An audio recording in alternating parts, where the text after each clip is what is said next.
and is already creating controversy.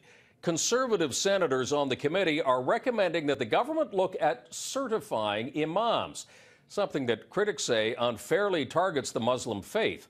As Vashi Kapelos reports, the senator's recommendation is so contentious that even the government is pushing back.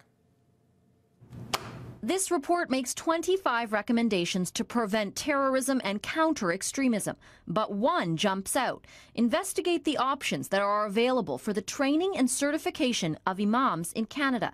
In short, the government could have a say in who can be a Muslim religious leader in this country. If we had Canadian imams training Canadian imams here in Canada, in conjunction with that, it would also indirectly bring forward our Canadian values.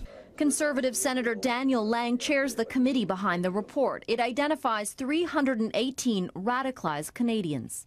That belief system, that ideology, as extreme as it is being taught to them somewhere by someone.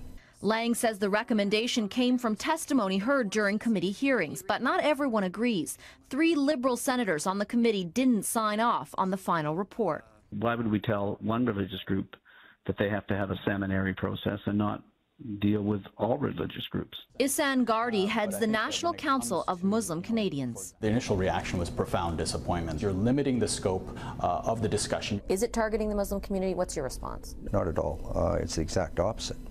We're trying to assist and trying to find solutions. It appears the idea of certifying Muslim religious leaders goes too far for the Harper government. A spokesperson for the Minister of Public Safety tells me the recommendation is not something the government is considering.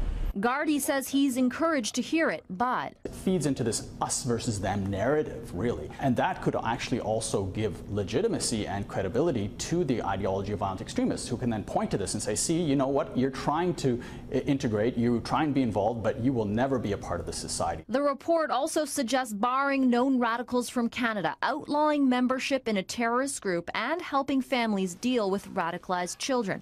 All interesting recommendations now in the background, with the controversy over one in focus.